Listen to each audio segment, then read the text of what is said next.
Olá pessoal, professor Leidmar aqui, Leidmar César Lopes. Estou aqui para nós darmos continuidade à nossa classe de Pentateuco, né? Nós estamos aí dando a introdução ao Pentateuco e na primeira aula nós demos uma boa caminhada no livro de Pentateuco e hoje nós queremos dar sequência e fechar essa introdução ao estudo do Pentateuco, ok? Para isto, deixa eu fazer um recap, deixa eu recapitular um pouquinho aqui aquilo que nós vimos na semana passada ou na aula anterior. Vou fazê-lo único e exclusivamente para nós podermos pegar o pique da nossa classe hoje, tá? Ora, o Pentateuco, o que é o Pentateuco? Em primeiro lugar, o Pentateuco ele é de inspiração divina. Não teve inspiração em nenhum outro lugar, senão inspiração divina. Nós vimos isso na aula anterior. O Pentateuco foi uma iniciativa de Deus, tá? De introduzir e espalhar a ideia do monoteísmo. Existiam bastante, politeísmo nos clãs, nos povos, eles criam até na sombra. A crença, o monoteísmo é a crença em um único Deus, o politeísmo é a crença em uma multiplicidade de divindades. Então, a ideia do monoteísmo que Deus quer ou quis estabelecer é justamente a ideia de um único Deus, Criador e soberano do universo. Tá? Então, o Pentateuco ele existe justamente nesta proposta do estabelecimento do monoteísmo. Okay? Ora, o Pentateuco ele é conhecido como a lei, ou as instruções, ou instrução, o Torá. A palavra hebraica para lei é o Torá. E então é conhecido como, ou traduzido como lei ou instrução. E é conhecido também depois como a lei de Moisés. Tá? O Pentateuco compreende ou compõe-se com os 5 primeiros livros da Bíblia. Ok? 5 primeiros livros da Bíblia. Nós temos o Gênesis, Bereshit, o Êxodo, Shmot, o Levítico, Vaikra, o Números, Bemidbar e o Deuteronômio, Devarim. O Gênesis relata a criação do mundo. O texto de Gênesis. Daqui a pouco nós vamos iniciar o estudo, uma introdução dentro do contexto do Pentateuco, para termos uma ideia do que é o livro de Gênesis. Mas basicamente relata a criação do mundo. O Êxodo, ele narra a escravidão dos israelitas no Egito e a sua libertação. Levítico fornece as leis, regulamentos para o culto e a vida religiosa. Portanto, Levítico é justamente o livro, a porção do Pentateuco, onde nós vemos o estabelecimento, a instituição das leis, e regulamentos para o culto e a vida religiosa. Números é um livro que documenta a jornada dos israelitas pelo deserto, quando eles foram libertos do Egito, da escravidão, com Moisés. Então, Números é a conta, é o blog de viagem dessa jornada toda dos israelitas pelo deserto, quando eles foram libertos. Deuteronômio contém os discursos finais de Moisés. Então, o livro de Deuteronômio contém os discursos finais de Moisés. Portanto, o Pentateuco é esta biblioteca, ou é este grupo de livros que são os 5 primeiros livros do Velho Testamento, ok? O livro, ele teve a autoria de Moisés, ainda que se tenha discutido bastante sobre isso. Nós vimos na aula anterior algumas discussões sobre a composição, a escrita, a inspiração do livro, né? Tradicionalmente, nós reconhecemos, ou os scholars, né? A academia mais conservadora dos estudos reconhecem e apontam Moisés mesmo como sendo o autor desses 5 primeiros livros, né? Os pais da igreja e vários outros momentos na história da igreja, teólogos, historiadores, estudiosos, apontam Moisés como o que foi escolhido por Deus para escrever o Pentateuco. Ora, qual era a experiência de Moisés, preparo e gênio de Moisés? Moisés foi preparado de maneira singular para liderar o povo de Israel. Se você se lembrar bem, eu sei que você conhece bem a história. Veja bem, Moisés, ele nasceu e ele cresceu no Egito, ok?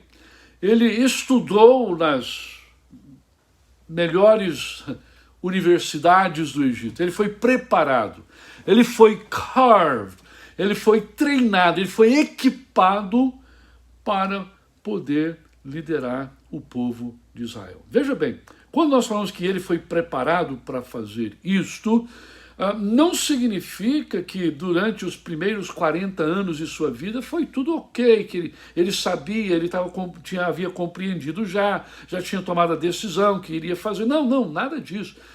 Os primeiros 40 anos foram 40 anos na corte real de Faraó, onde ele foi treinado, equipado com todas as ciências que existiam. Os próximos 40 anos ele passou no deserto, aprendendo com Deus. E depois, os últimos 40 anos, ele, então, entendeu que Deus era tudo. Então, Moisés é um personagem central. Moisés é um personagem, é o personagem que Deus pensou, que Deus escolheu para ser treinado, equipado e para libertar o povo de Israel que estava no Egito. Okay? Nós vimos aí também na aula anterior sobre a teoria documentária da alta crítica, que é justamente o outro lado da moeda, onde nos últimos 300 anos essa alta crítica bombardeou completamente a autoria de Moisés, né, e o conteúdo dos textos do Pentateuco, claro que o bombardear pode gerar uma série de perguntas. No entanto, nenhuma das perguntas elas distanciam a autoria de Moisés e a inspiração divina do texto do Pentateuco. Okay? Vamos lá dar sequência então ao nosso estudo ao Pentateuco. Ora, na sequência nós vemos aí, dentro do contexto de evidências arqueológicas, né, sobre o Pentateuco, existem alguns detalhes históricos que podem nos ajudar na compreensão do Pentateuco. Eu quero que você preste bem atenção nisso. Você tem material suficiente na sua apostila e tem ali sugestões, uma bibliografia vasta que pode ajudar você também a enriquecer o seu conhecimento sobre os aspectos, detalhes históricos do Pentateuco para a confirmação não somente de autoria, mas também a composição do texto do Pentateuco. Ora, o Pentateuco, nós já sabemos, composto pelos 5 primeiros livros da Bíblia, nós não vamos nos deter muito nisso, contém muitas narrativas históricas que descrevem eventos, locais, figuras, importantes da história antiga. Então, a confirmação de detalhes históricos do Pentateuco é um campo de estudo vasto e que busca evidências arqueológicas e documentais que corroborem esses relatos bíblicos, ok? Exemplos. Vamos dar uma olhada em alguns exemplos. Ora, nome de lugares e figuras. Há referências a lugares como Ur dos Caldeus. Todos nós que já lemos o Pentateuco, já lemos a Bíblia, nós sabemos que Ur dos Caldeus é a cidade na Mesopotâmia, de onde Abraão veio. Antes de ser Abraão, Abraão era Abrão. E lá de Ur dos Caldeus, Deus chama este homem chamado Abrão para uma terra que ele iria direcionar. Olha, Deus chama esse homem sem dar um mapa, sem dar endereço, sem dar o código de endereçamento postal. Falou, olha, vai que eu vou contigo, eu vou te mostrar. Tá? Então, lugares como Ur dos Caldeus, né, e figuras históricas como os faraós do Egito, que tem paralelo em descobertas arqueológicas. Okay? Interessante que quando você percebe algumas descobertas arqueológicas relacionadas ao Egito, você vai perceber que existem relatos dos faraós referindo-se ao povo hebreu e referindo-se à personalidade do hebreu. O hebreu é se referindo a Moisés. Tá? Práticas e costumes então também são dados, são detalhes históricos que nos ajudam a compreender o Pentateuco e a colar o Pentateuco no seu tempo, no seu lugar, na sua posição, a posição que lhe é devida. Certas práticas e costumes descritos no Pentateuco como as leis e tratados em Deuteronômio. Tem paralelos com documentos legais encontrados em outras culturas antigas, como, por exemplo, os códigos de leis sumérias e dos hititas. Ora, isso significa que o Pentateuco, ele foi referência, ele foi referido, foi mencionado em outros códigos de leis, tá? Em outros códigos de leis, tá? De outros povos, de outras culturas, de outros clãs, ok? Ora, é sempre importante nós notarmos qual que é a importância e relevância disso, né? A confirmação desses detalhes, ou de detalhes tais quais, tá? São significativos para aqueles que defendem a historicidade do Pentateuco, pois ajuda a validar a autenticidade e a precisão histórica dos textos bíblicos, dos fatos, dos eventos, dos textos bíblicos. Logo, a importância de você estudar e de você prestar atenção a fatos, a eventos, detalhes históricos. Okay? Ora, dando continuidade, evidências sobre Sodoma e Gomorra. Sodoma e Gomorra são duas cidades mencionadas no livro de Gênesis, conhecidas por sua destruição como resultado de um julgamento divino por causa da maldade do povo. O povo, existia muita maldade, existia muita malícia, as cidades eram completamente tomadas por práticas que desagradavam o Altíssimo. Então, a existência dessas cidades e a catástrofe que as destruíram tem sido objeto de investigação arqueológica. Ora, essas cidades são mencionadas no livro do Gênesis, e quando você vai olhar arqueologicamente, as cidades são encontradas e existem evidências claras que referem-se, que lançam mão da informação que nós temos em Gênesis. Então, situação geográfica, a localização tradicional de Sodoma e Gomorra, é perto do Mar Morto. Alguns arqueólogos acreditam ter identificado ruínas em locais como Bab ed-Adra e Numeira, ok? A destruição catastrófica nessas escavações, nessas descobertas arqueológicas, encontrou-se evidência de destruição por fogo intenso e outros fenômenos naturais, onde eles encontraram a presença de enxofre na região. Foram encontrados nessas escavações, levando alguns a especular que podem estar literalmente ligados ao relato bíblico de destruição de Sodoma e Gomorra. Debates quanto a interpretações disso que nós acabamos de trazer para vocês, né? Existem alguns debates interpretativos, né? Existem algumas escolas que debatem isso. Embora as descobertas sejam sugestivas, né, sejam boas, nota 10, né, a identificação precisa dessas ruínas com as cidades bíblicas de Sodoma e Gomorra ainda é objeto de debate. Existem ainda muitos debates. Porque lembra que nós falamos da autocrítica ainda há pouco, na aula anterior, que existem uma escola, existe uma linha de estudiosos, de acadêmicos que são mais liberais, que geram questionamentos buscando talvez colocar em dúvida a informação que nós temos no texto sagrado.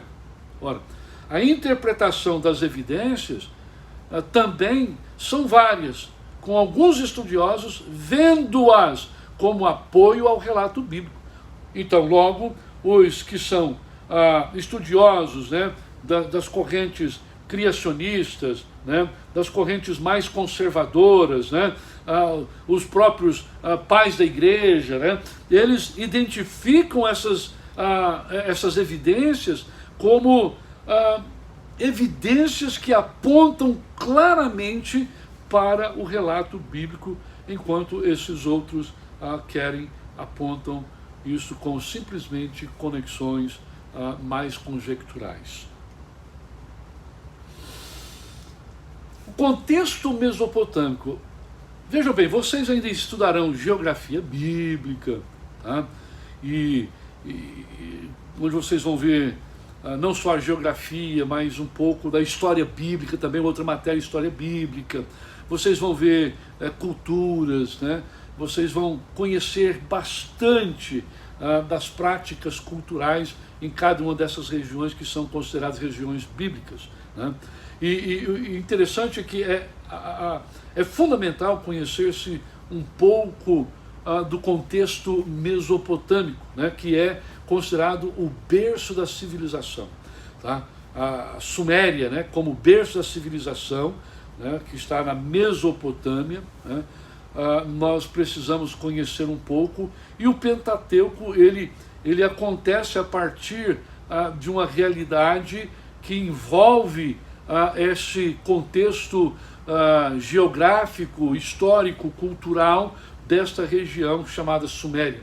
Sinar, lá em Gênesis, no capítulo 10, verso 10, nós encontramos isso, descrito como parte do reino de Nimrod. Ok? Faltou um M ali, não leva em consideração, né? A pessoa que digitou esqueceu. Frequentemente identificado com a região da Suméria. Ok?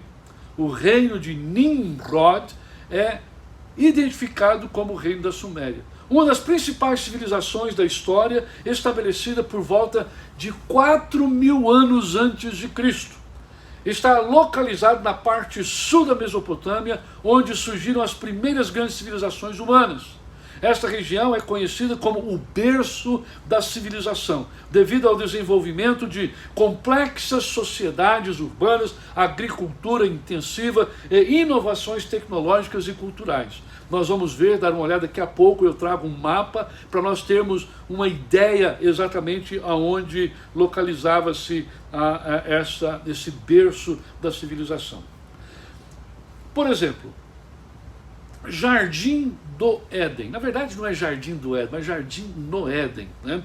Gênesis capítulo 2, verso 8 a 14, fornece algumas pistas geográficas ao descrever o Éden como um lugar onde um rio se dividia em 4 braços principais. E esses rios são identificados como Pison, Gion, Tigre e o Eufrates. Nós vamos ver no mapa daqui a pouquinho mais ou menos aonde se encontram esses rios. Tá? Então o Éden, historicamente e biblicamente, teologicamente, ele se encontra nessa região. Tá? Ele existiu nessa região. E se nós formos falar teologicamente, ele existe nessa região, aí nesse desmembramento, né? Desse desdobramento do rio Pison, Gion, Tigre e Eufrates. E nós vamos ver já já no mapa ao que eu estou me referindo. A Torre de Babel, né? Gênesis 11, 1 a 9, por exemplo, né? Faz parte dessa civilização suméria, que está também dentro do contexto do berço da civilização, né? A Torre de Babel. Gênesis 11, 1 a 9, a construção da Torre de Babel, situada em Babel, ou Babilônia, mais tarde, né? Babel era uma das cidades mais antigas e importantes da Mesopotâmia. E a narrativa da torre pode refletir-se aos grandes zigurates, né, construídos pelos sumérios. Então nós encontramos evidências arqueológicas que conectam-se com o texto bíblico, com o texto sagrado, e isso remonta à idade, isso remonta-se completamente à formação de um quadro bíblico, né, aceitável. Nimrod é mencionado na tabela das nações. Um dos descendentes, né, faz parte da genealogia de Noé, né, descendente de Cush, que foi filho de Cão, ou Cam, né, Cão, português, e Cam. Repito, esse Nimrod fez parte da descendência, genealogia de Noé. Ele era descendente direto de Cush, filho de Cam, ou Cão. Nós encontramos essa narrativa em Gênesis capítulo 10, verso 8 a 10.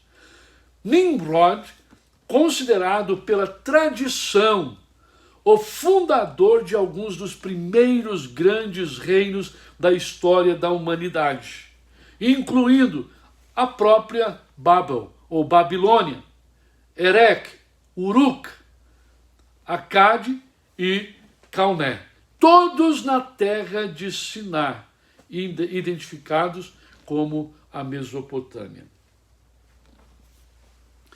O contexto mesopotâmico, o crescente fértil, tá? Para a gente entender um pouquinho o crescente fértil. Região histórica do Oriente Próximo, amplamente reconhecida como o berço da civilização, onde tudo começou, devido ao seu papel crucial no desenvolvimento das primeiras sociedades agrícolas, cidades, impérios, tudo passa por ali. Tá? O termo foi cunhado por James Henry Breasted, um arqueólogo e historiador americano, e refere-se à forma arqueada da região, que se estende desde o Golfo Pérsico até o Mar Mediterrâneo. O crescente fértil abrange parte da atual Iraque, Síria, Líbano, Israel, Palestina, Jordânia, tá? A Palestina aqui está de carona, porque, né, eram os fenícios, né? Jordânia, Egito e o sudeste da Anatólia, a atual Turquia.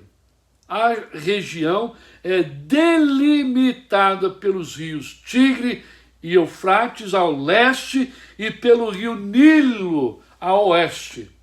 A parte central do crescente passa pela região de Canaã e da Síria. Nós vamos ver no mapa já já. Aguenta aí, aperta os cintos, não vá embora que nós já vamos chegar no mapa. Logo, para entendermos, o crescente fértil foi fundamental para o desenvolvimento da civilização humana.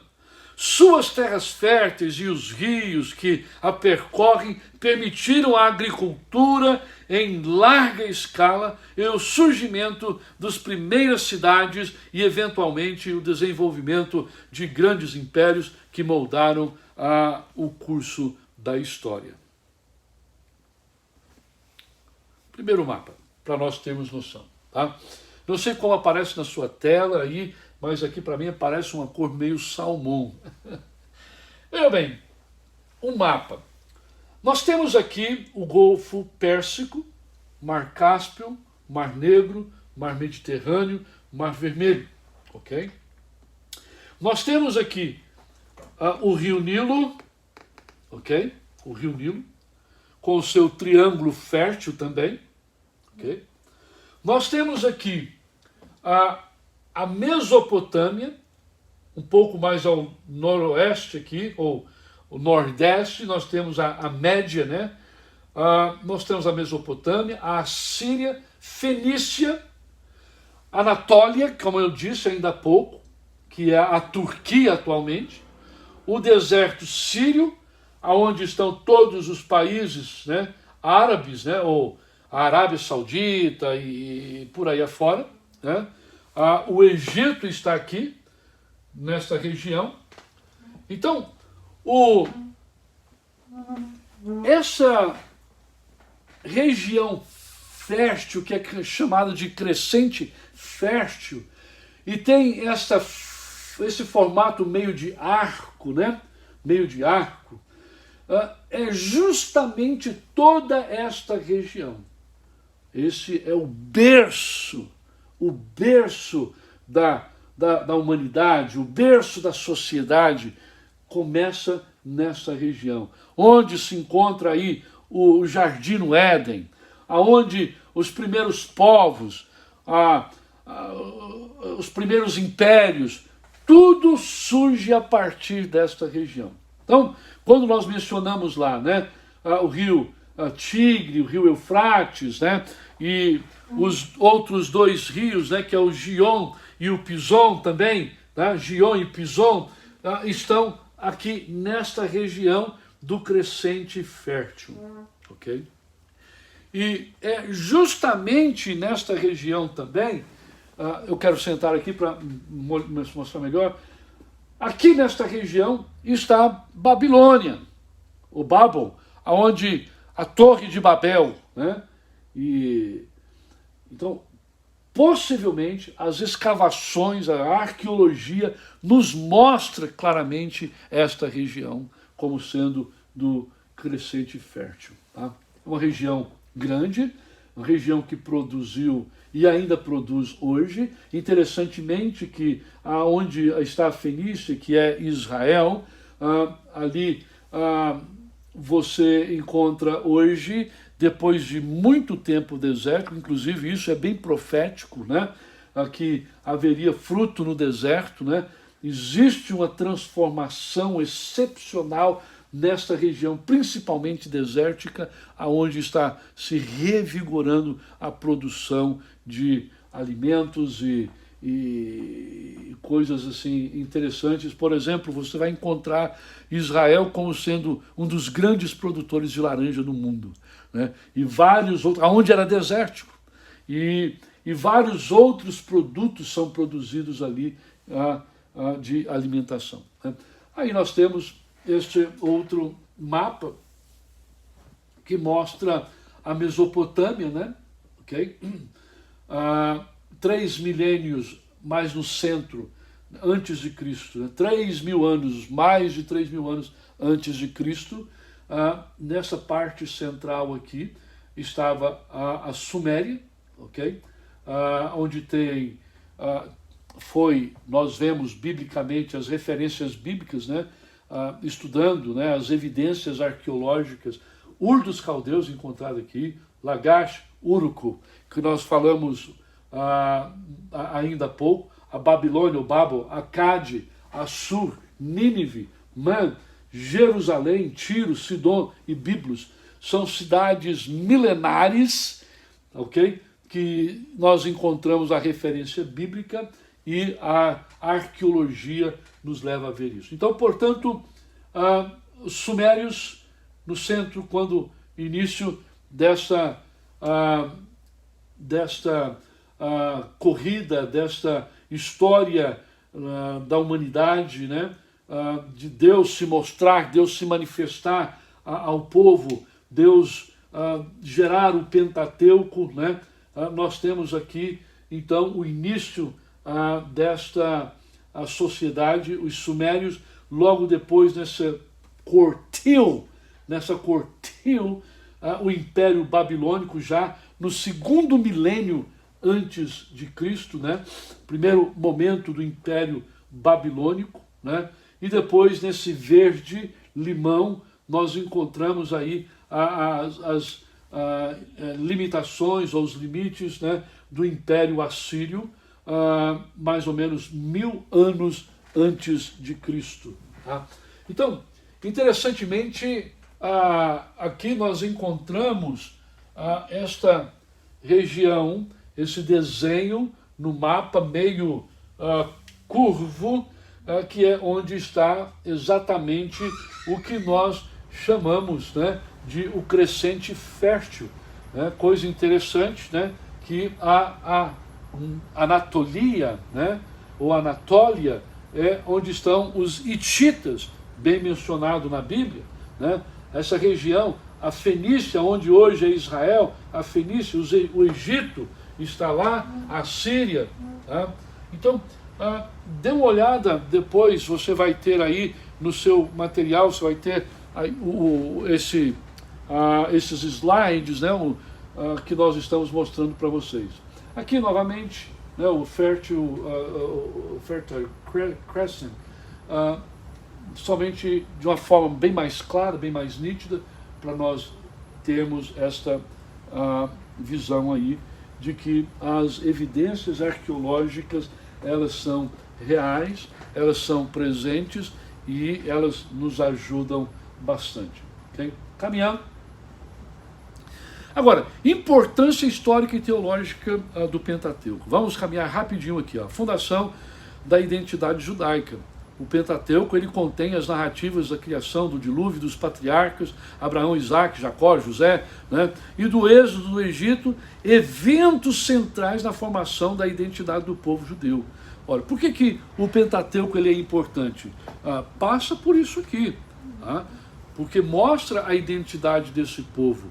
E a identidade desse povo ela é extremamente importante para a nossa identidade mais tarde, como cristãos. Tá?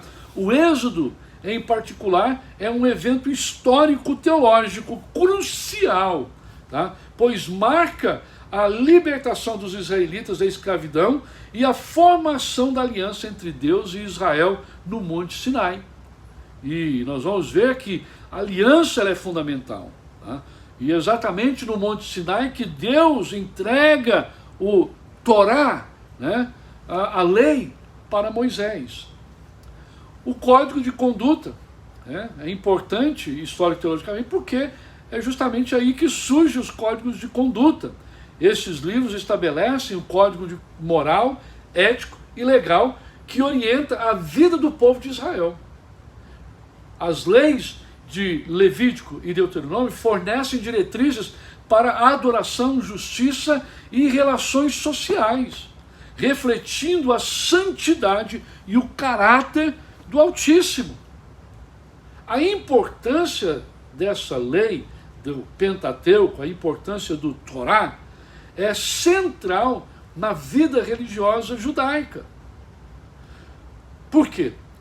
Orienta as práticas, os festivais, as festas, né? e a relação com Deus e com os outros. Existe o que é chamado de aliança, a aliança que Deus faz com Moisés no Monte Sinai. Então, a teologia da aliança. O conceito de aliança é fundamental no Pentateuco. Quase cheguei no Novo Testamento já. O conceito de aliança é fundamental no Pentateuco. Deus faz uma aliança com Abraão, Gênesis capítulo 12. Eu te abençoarei, né, e abençoarei quem te abençoar. Tá? Abençoarei a tua descendência, e a sua descendência será como as estrelas nos céus e como a areia na praia, a areia no mar. Tamanha era a importância desta aliança, tá, entre Deus, que Deus firmou com Abraão. Tá? Então, nesta aliança, Deus promete descendência, Deus promete terra, Deus promete bênçãos, Deus renova essa mesma aliança com Isaac e Jacó. Tem alianças que Deus faz com o seu povo e Deus faz conosco, que Deus cumpre conosco. Mas tem alianças que Deus cumpre com as gerações que virão, com as gerações posteriores.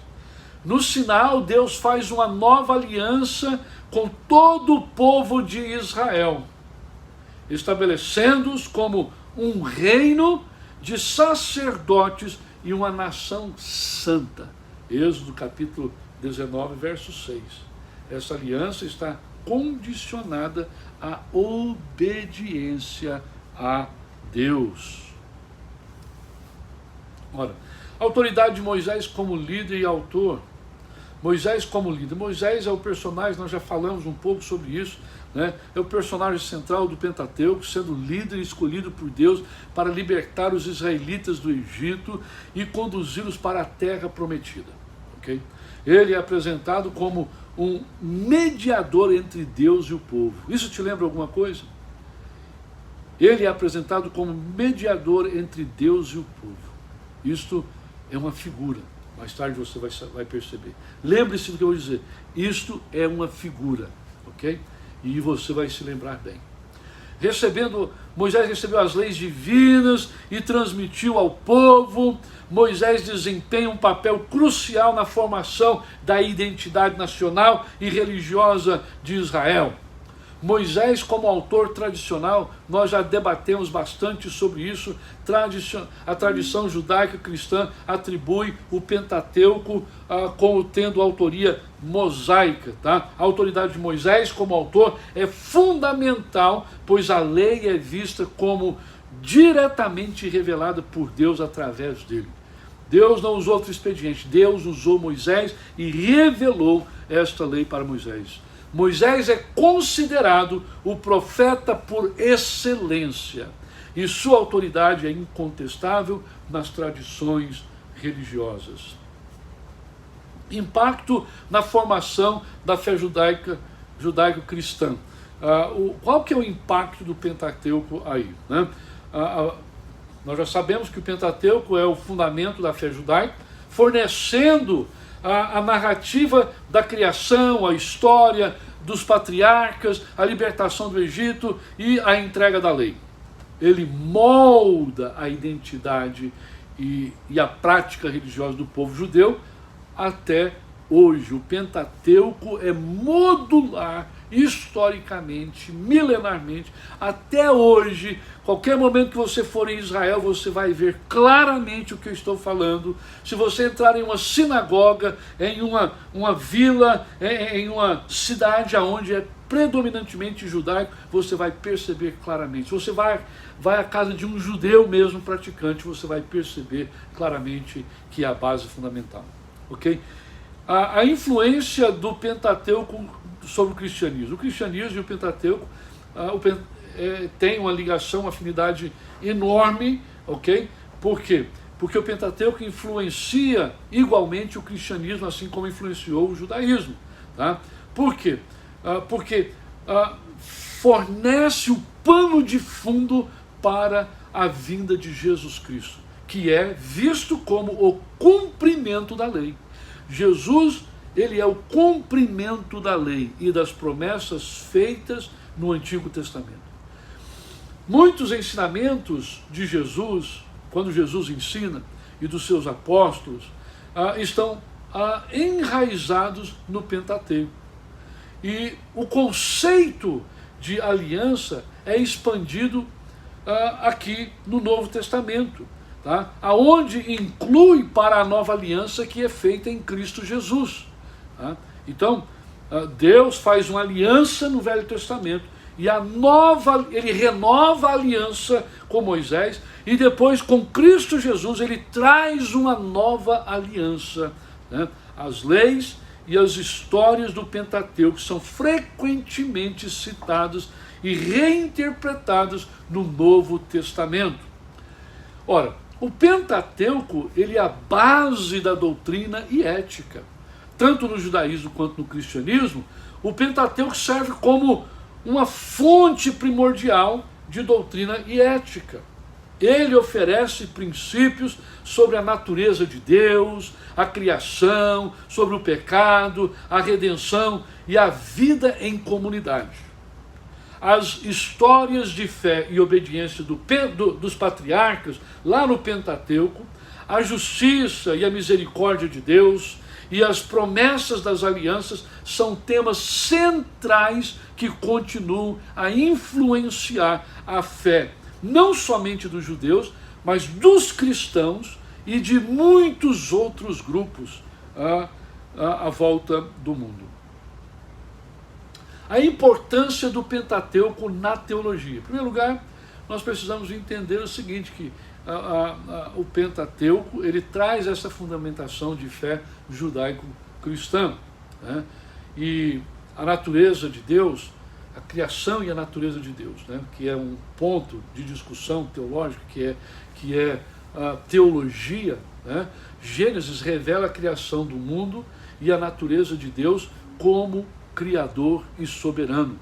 Vocês irão entender melhor um pouco sobre essa questão da teologia, né? Quando vocês estudarem teologia bíblica, a teologia do Velho Testamento, teologia do Novo Testamento, vocês vão entender um pouco melhor e vão conseguir perceber melhor essas questões. Então, por exemplo, criação e natureza é um ponto teológico, né? Gênesis revela a criação do mundo e a natureza de Deus como Criador e soberano. A narrativa da criação estabelece a base para a compreensão de Deus como fonte de toda a vida e ordem.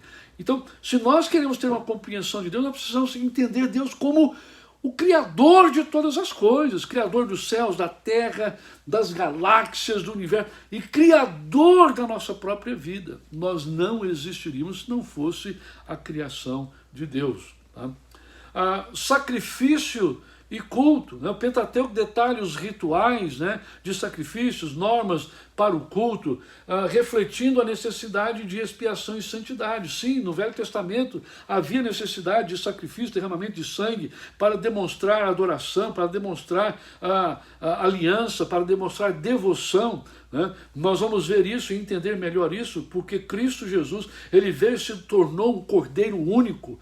Então, ele veio e se entregou e se tornou sacrifício único. Não há necessidade mais de sacrifício e derramamento de sangue, porque ele já derramou sangue único para todo aquele que nele crê. Tá? Aliança e escolha também é um ponto teológico, né? O conceito de aliança central no Pentateuco forma a base da fé judaico-cristã. Deus faz aliança com Abraão, Isaac, Jacó e o povo de Israel, estabelecendo relacionamento especial e promessas de bênçãos e redenção. E agora, o interessante é que essas alianças moldam a identidade do povo escolhido e introduzem o conceito de um relacionamento pessoal e comprometido com Deus. E nós vemos traços disso no Novo Testamento.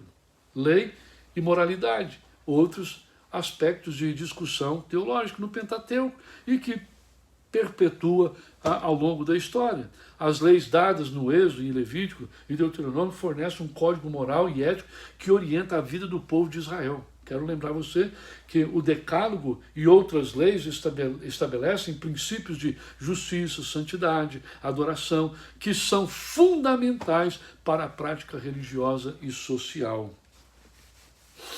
Seguindo, leis, promessas e revelações fundamentais, né? A importância do Pentateuco na teologia, tá?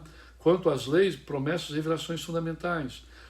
Quanto às leis mosaicas, que abrangem aspectos morais, cerimoniais e civis, são fundamentais para a organização social e religiosa de Israel. Elas não só orientam o comportamento individual e comunitário, mas também destacam a necessidade de justiça e misericórdia.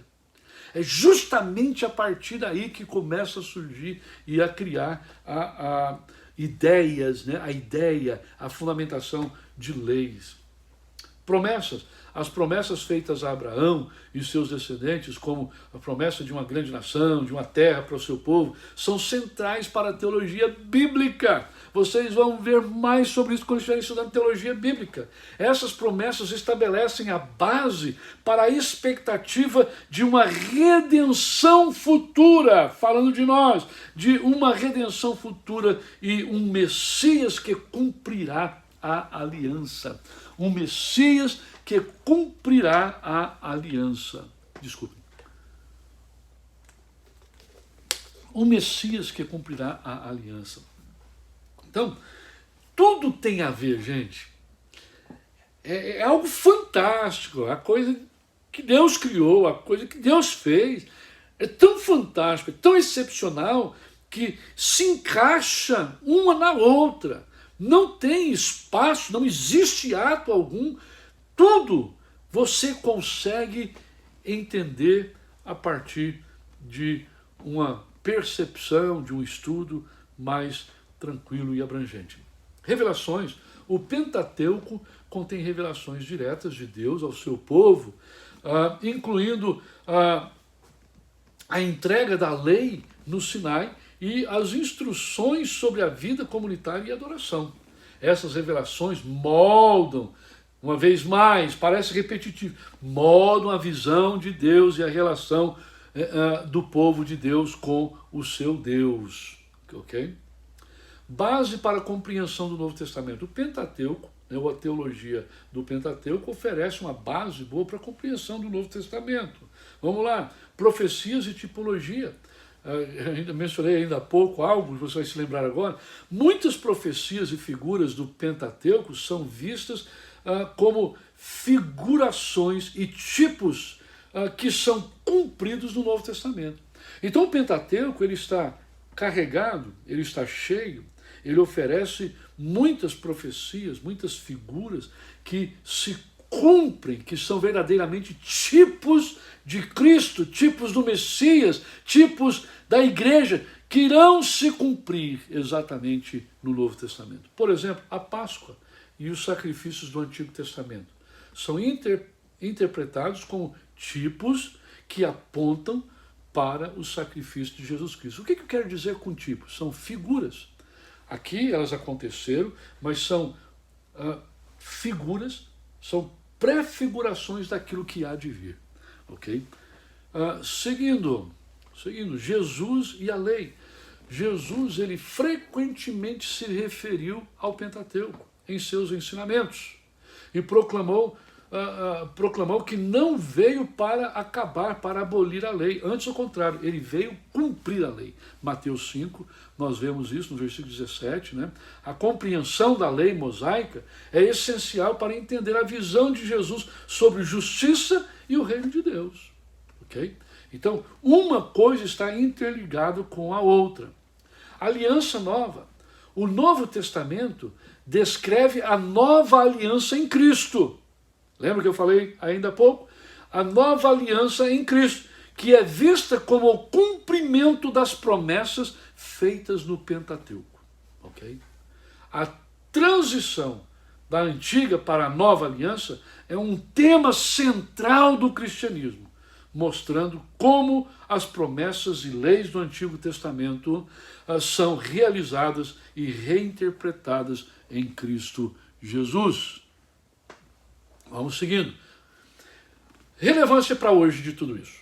O Pentateuco como base moral e ética, né?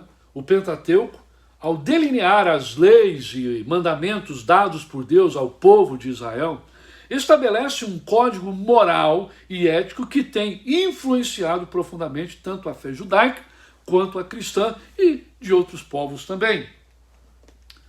Normas de conduta, né, abrangem todas as áreas da vida, desde questões pessoais como honestidade, respeito ao próximo, até temas comunitários e sociais como a justiça e a equidade. Essas normas de conduta são vistas como expressões da vontade divina, orientando o comportamento humano. Ou seja, Deus pensou em tudo. Justiça e santidade. O Pentateuco, ele enfatiza a necessidade de justiça e santidade. Ele exige que o povo viva de maneira justa e reta, refletindo a santidade de Deus em suas vidas diariamente. Isso inclui o tratamento dos vulneráveis, como órfãos, viúvas, estrangeiros, e a prática de rituais que simbolizam a pureza moral e a espiritualidade. Influência na cultura e na legislação. As narrativas das leis do Pentateuco moldaram profundamente a cultura judaica, fornecendo os símbolos, rituais e festividades que definem a identidade religiosa e comunitária de Israel.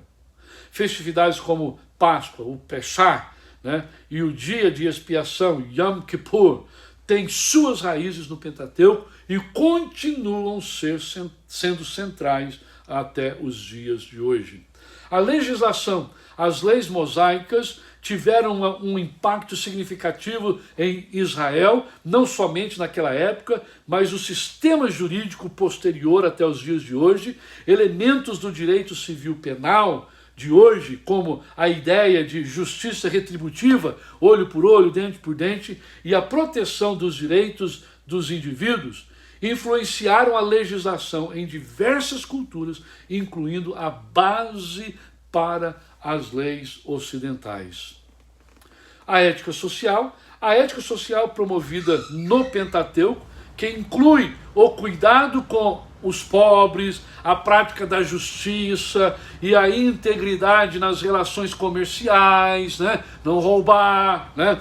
Tornou-se uma referência não apenas para comunidades religiosas, mas também para movimentos de justiça social ao longo da história.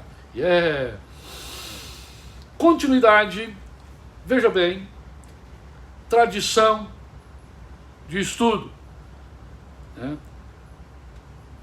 Desde os tempos antigos, o estudo do Pentateuco tem sido central na vida religiosa judaica. Ele é lido, comentado, continuamente, nas sinagogas, nos encontros, nas festividades, nas casas. Está presente em todo lugar. Esse estudo sistemático reflete a profunda reverência pelo texto e a busca continuada e para compreender e aplicar os seus ensinamentos. Interpretação ao longo dos séculos. O Pentateuco tem sido interpretado de várias maneiras ao longo dos séculos, desde os rabinos da antiguidade até os teólogos modernos. Essas interpretações incluem o Midrash, né? Tem aqui, né, o Tanakh também, que é uma das interpretações. Tenho aqui também o Midrash também, que são interpretações que buscam esclarecer e expandir os significados dos textos. E os comentários dos pais da igreja que leem o Pentateuco à luz da vida, da revelação cristã, à luz do Novo Testamento. Qual a aplicação que nós poderíamos fazer isso para caminharmos para encerrar? Primeiro, princípios éticos do dia a dia. As lições do Pentateuco fornecem uma base sólida para a ética diária.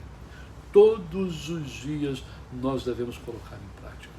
São aplicáveis em todas as interações humanas, desde as relações familiares até as transações comerciais. Vida comunitária. As leis e a vida comunitária promovem o bem-estar social e a coesão comunitária.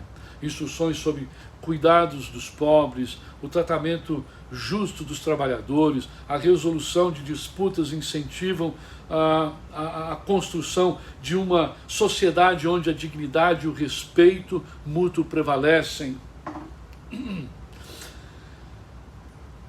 Reflexão e crescimento espiritual, né? Prática, né? Há um incentivo para uma vida de reflexão espiritual contínua, como nós vimos ainda há pouco, né? Você vê na prática diária do judeu, né? Quer seja em casa, quer seja no estabelecimento comercial, quer seja na sinagoga, quer seja nas festividades, existe uma busca contínua de prática, né? De praxis daquilo que representa a sua fé. A prática do sábado não é simplesmente um momento para descanso e descontração e lazer, é um momento de descanso físico, mas é este o momento onde se reflete sobre a relação com Deus, a bondade de Deus, e é onde há um renovar espiritual, né? Há um renovar espiritual. Existe uma palavra que é selar, é justamente pausa para meditação, pausa para reflexão. Esta é a disciplina espiritual que enriquece a vida cotidiana e fortalece a nossa fé.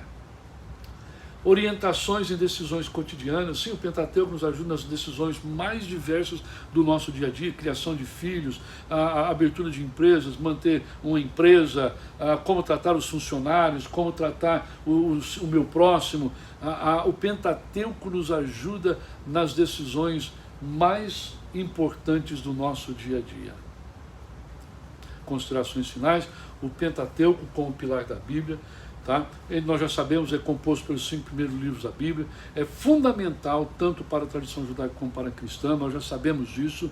Ele estabelece bases para a narrativa bíblica, introduzindo temas históricos, e as leis são desenvolvidas ao longo do restante das Escrituras. Como pilar da Bíblia, o Pentateuco não só narra a criação do mundo, ok? Mas a formação do povo de Israel, mas traz um outro ingrediente também, que fornece as diretrizes éticas e espirituais que moldam a fé cristã, a judaico-cristã.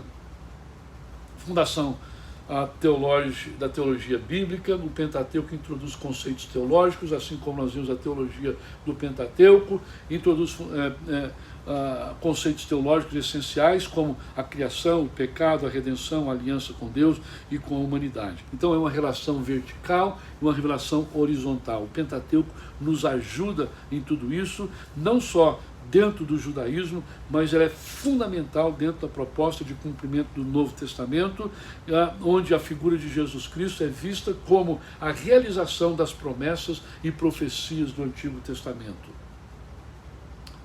E assim nós encerramos hoje a introdução ao Pentateuco, ok? Portanto, eu sugiro que você dê uma olhada na sua apostila, tá? E a partir da próxima aula nós vamos introduzir ao Gênesis, estudo de Gênesis, dentro do contexto do Pentateuco. Forte abraço para você e até a próxima.